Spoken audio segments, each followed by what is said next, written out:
I was just, I was very excited when Linda asked me to do this talk, and she mentioned that, I said, what should I speak about? She said, well, speak about the mystics. And I said, okay. And then I saw the blurb on what the seminar was going to be on, and I went, oh, how am I going to do this? And then I was reading the blurb, and it said something really interesting because it was talking about science and the value of finding patterns. And I thought back to when Gopi Krishna first started talking about doing research into Kundalini and how important it would be. And I think, just let me say, I want to just thank Meredith for her talk that was just prior to mine.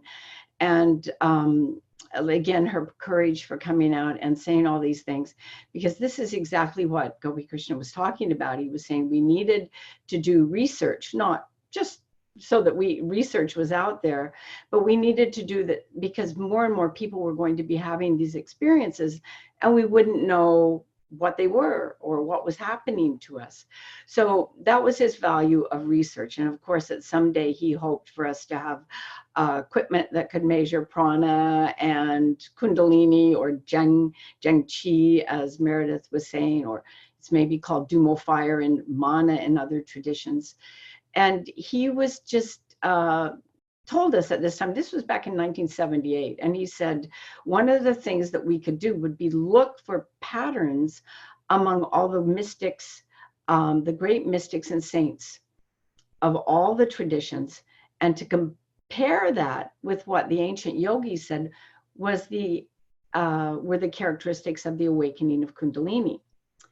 And he said, if we did that, what we would actually find was that they were the same. So whether the mystic was in Chinese and talking about Zheng Qi, or a Tibetan Buddhist and talking about Dumo fire, or a Christian and talking about the fire of the Holy Spirit, that we would find that these transformative spiritual experiences were all universal. And so he encouraged us to, at that time, a group of us who were very interested in Kundalini, to start doing research on these mystics. And a group I'm part of, which is called the Institute for Consciousness Research, we started doing these papers on different great mystics, and actually also on inspired creative geniuses. That's a little bit different part of the topic. So I'm going to focus just on the saints and mystics a bit today, and how finding those patterns can help us understand exactly what was going on. One of the things that he said would happen would show that Kundalini was a universal experience. So that's really important when you think about that. It's a unifying experience. If we think that somebody talking about Holy Spirit and somebody talking about Dumo fire were the same things, that's a pretty profound thought. When we talk about all the disparity among religion and different traditions today, this is a great unifying kind of idea. So in that, just for that, it's important. But more important, it is on terms of individuals, it's for people like Meredith and so many of us who've had these experiences and didn't know what was happening. We would begin to understand and have a kind of framework that we could put it in. So we would, we'd know that we weren't alone. We'd know there were things to expect, that things were, that it was a normal part of this process, even though it upended our world. And even though it was sometimes not pleasant, and sometimes it was very difficult. And I don't think sometimes Pandit Gopi Krishna got a very bad rap because he did talk about some of the difficulties, severe difficulties sometimes that people have with these experiences. That was not all he talked about. He also talked about the bliss and the joy and the sense of oneness and union. But he did talk about the difficulties, because he said people were going to go through this. Not everybody, not all the time, but it would be important for us to understand this. So these are some of the massive benefits of this research, of comparing these mystics from different traditions with the ancient yogis and what they said was going to happen. So now, if we look at this, what some of these benefits are, and we start looking at the characteristics of awakening, one of the things that we think we see is that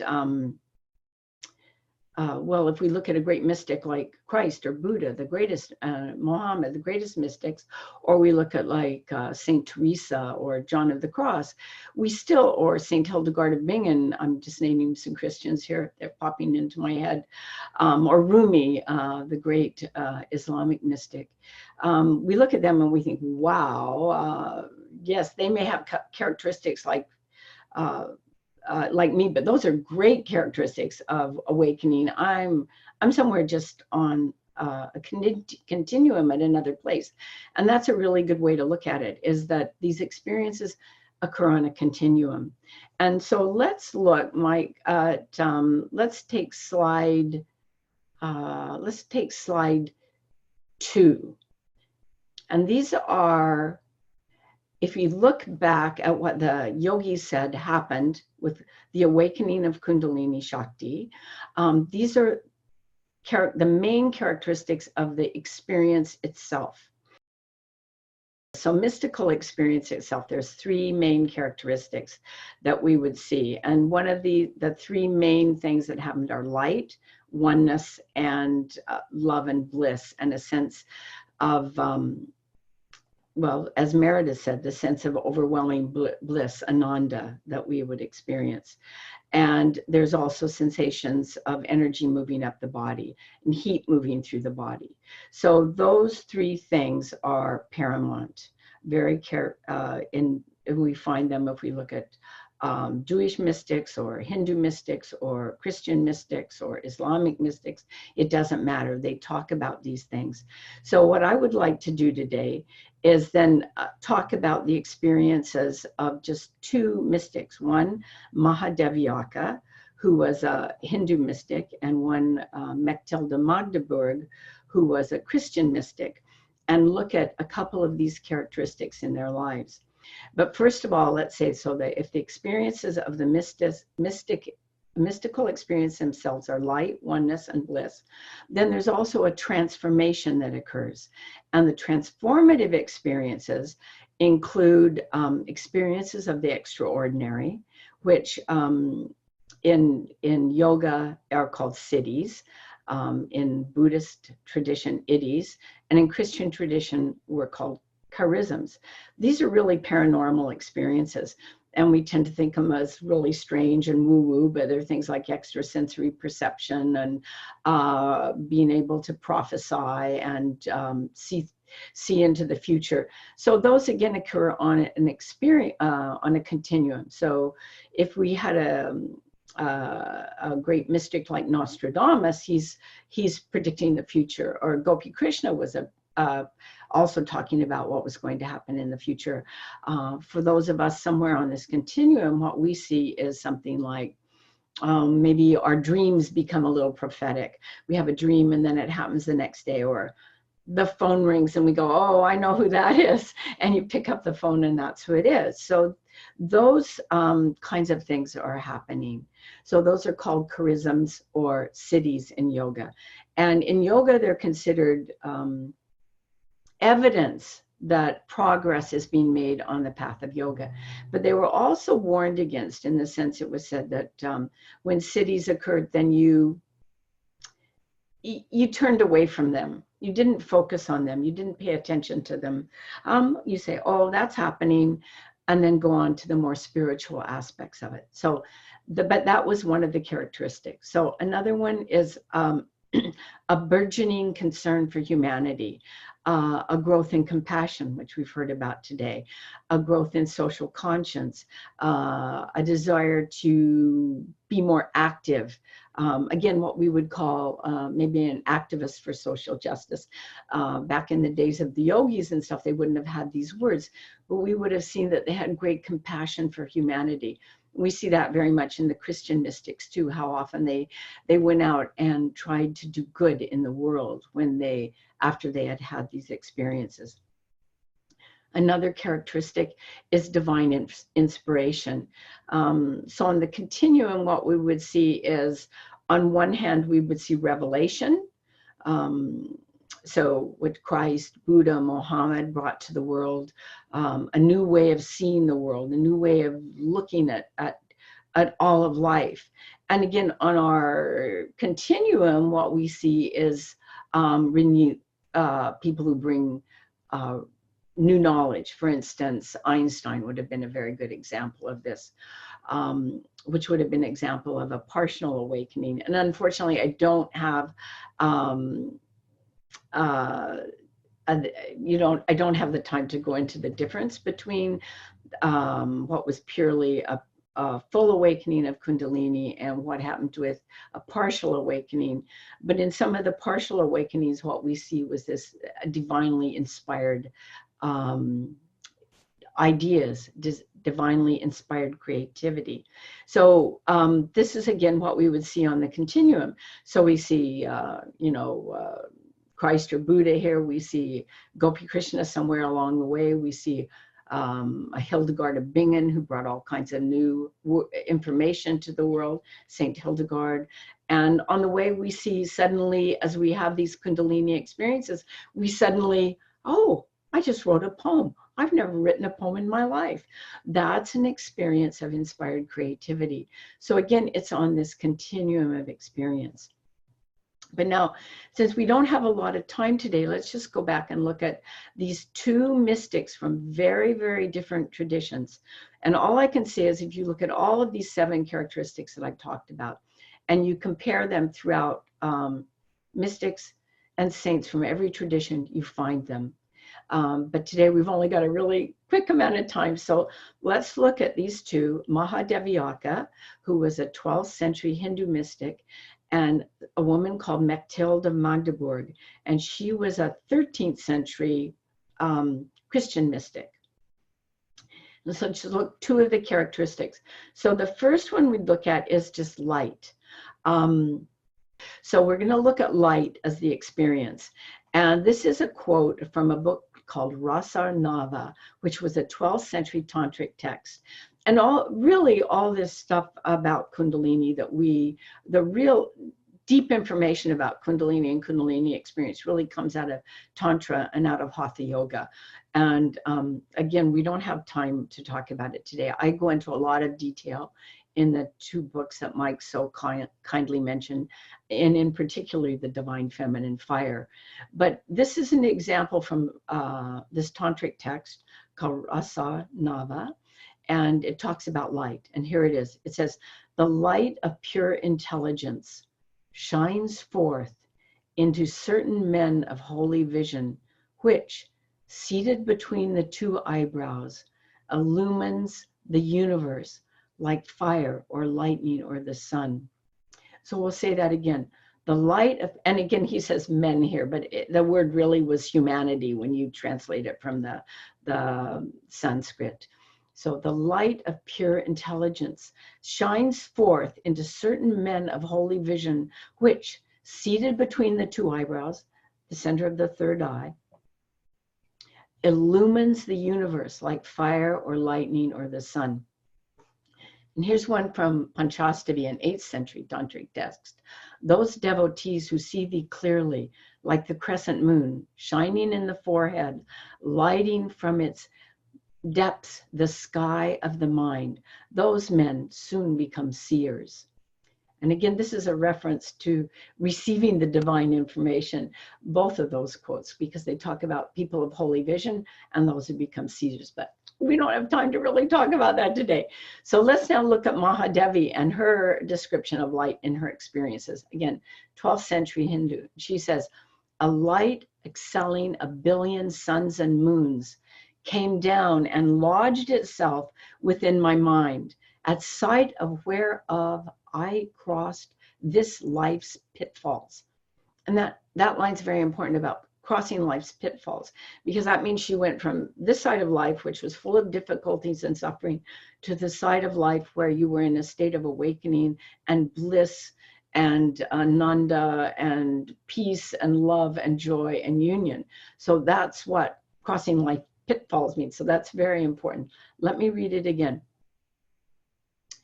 A light exceeding 1 billion suns and moons came down and lodged itself within my mind, at the sight whereof I crossed this life's pitfalls. So that's Mahadevi. Now let's go to Mechtilde of Magdeburg, 13th century Catholic visionary. And here's what she says about her experience. And the brightest of lights opened up the eyes of my soul, and in it I saw and recognized the inexpressible glory, the incomprehensible marvel, the complete fulfillment, the bliss, the unadulterated joy. And this is a quote, as the other one was too, right from the Divine Feminine Fire.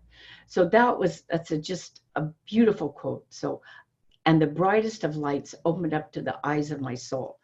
And in another quote, she says, and this is a bit out of context, and she's describing herself in the third person. So, she says, in this most dazzling light, she becomes blind in herself. And in this utter blindness, she sees most clearly.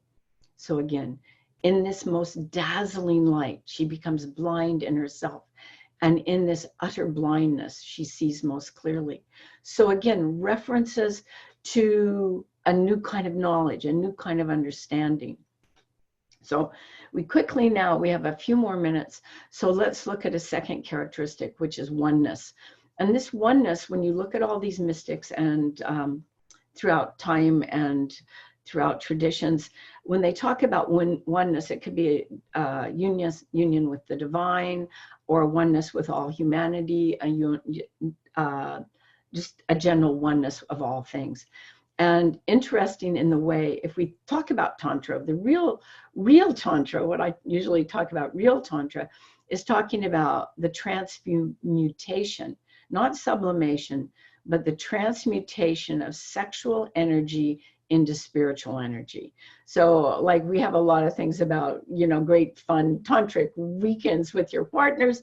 Now, I'm not knocking it. It can be a lot of fun or it can be a great experience. But Tantra was about transmuting sexual energy, Kundalini energy that was used in the creation of life, in the creation of new life, in creation of the new child, the new baby, the creation of new life, transmuting that into the energy that created new life in the brain. It's a very simplistic way of looking at it, but still at the root, an analogy that can give us some insight. So when these saints and mystics experienced this, it often had a sexual feeling to it. This was this sexual energy, and we're all familiar and great with Meredith's talk about how she showed the chakras and the energy rising up. So, but it starts there at the genital area. And again, we don't have time to talk about it, but it's that there's a real relationship there. So these saints and mystics, they were like Catholic nuns, and they're having these sensations. How are they going to describe it? And or saints like Saint John of the Cross, Saint Teresa of Avila, they used the image of the beloved, of a union with the beloved, of a longing, a passionate longing for the beloved, to describe this longing that they had if they were Catholics for Jesus, for the Lord. If they were Mahadevi, she was longing for Shiva, and she called him my Lord, white as jasmine. And so this is a quote from Mahadevi. Just get it up here. And she's described herself as a bride, and she's longing for her Lord, white as jasmine. Here are her words. I've bathed in turmeric and put on cloth of gold, tied a silken gown around, and cried, come, Lord, come, O husband, come. Your coming is a birth to me. And crying still, I scan the roads to see if you, my Lord, white as jasmine, are coming. My mouth is parched. And that's her longing. And for once she'd had this profound Kundalini experience, it left her, and she's longing to have it again. So many of us have had these moments of bliss, an amazing union and oneness, and then they're gone. And this is our longing for it, and very well expressed. And here is from Mathilde. I talk about her a lot in the Divine Feminine Fire, but this is her. She's speaking to this angelic being, and that she saw as the Divine Feminine, a great Divine Feminine form, and she's pleading to this Divine Feminine to speak to, really the Christ, Jesus in heaven, because she's a nun, right? Here's what she's saying. Get this. Tell my lover his bed is made ready, and then I am weak for longing with him. So pretty powerful. And again, we're kind of running out of time. I could read you some more of these. I'm happy to send you a copy of my talk, and also a paper I've done on Hildegard of Bingen for the Institute of Consciousness Research, which goes through every single one of the characteristics. In fact, I call it Yogini in nun's clothing, because she fits so perfectly the characteristics of Kundalini awakening. And this is from Mechteld. And she says, Lord, you are my lover, my desire, my flowing fount, my son, and I am your reflection. I'll read it again. Lord, you are my lover, my desire, my flowing fount, my son, and I am your reflection. And this is one of the great ideas from Tantra, is that we, each individual of us, reflect the divine cosmos. So within us, we each hold the divine feminine, which is Shakti, Kundalini Shakti, resting at the base of our spine, and Shiva, consciousness, which is the divine masculine. And it is the union of these two that is the awakening of Kundalini.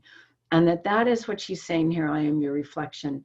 So I think if we look at these two things, again, we only had time to look at a couple of the characteristics, but from two very different traditions.